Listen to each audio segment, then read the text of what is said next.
ఈ సైజు పుల్లలు చేయండి, ఒకటే సైజువి, ఎక్కువ లావు ఉండవు. చేయండి ఫాస్ట్గా. ఎక్కడ కూర్చున్న వాళ్ళు అక్కడ ఇగో చేసి నాకు ఇవ్వాలి. మాట్లాడుకుంటా, నేను మాట్లాడుతానంటే గింతే 3 ఇంచులు, 3 ఇంచుల కంటే ఎక్కువ వద్దు, ఒకటే సైజు, ఈ సైజే, సరేనా?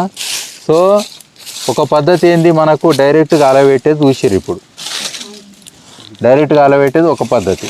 ఇంకా వేరే వేరే పద్ధతులు ఏమున్నాయి బొగ్గు చేసుకుని అనేది పద్ధతి. అంటే డైరెక్ట్గా అలబెట్టినా ఇంత శాతం బొగ్గు అవుతుంది, ఇంత శాతము సరే. ఇగో ఇంకో మెథడ్ ఏమంటే పైర్ మెథడ్ అంటారు, గుర్తుపెట్టుకోండి. పైర్ అంటే ఏం లేదు, మామూలుగా మనము కట్టెల్ని కుప్పగా పెడతాం కదా, కుప్పలుగా పెట్టినప్పుడు సిస్టమేటిక్ మనము ఇట్లా కాష్టం లాగా పెట్టాలి. నేను ఉత్తగా పెడుతుంది, ఇప్పుడు తక్కువ ఉన్నాయి ఇవి అన్నీ, సరేనా? పైర్ అంటే ఇట్లా ఒకదాని మీద పెట్టి జమాయించి మంచిగా ఇట్లా దగ్గరికి పెట్టాలి. సో ఇది మనం నీట్గా పెట్టాలంటే మీరు ఎవరైనా చేస్తారా మంచిగా ఆడుకున్నట్టు? ఇట్లా పెట్టుకుంటూ పోవాలి, 1 2 3 ఇట్లా ఉన్నాయి కదా, మీ దగ్గర చేయండి, చేయండి, ఆనే పెడతాను నేను.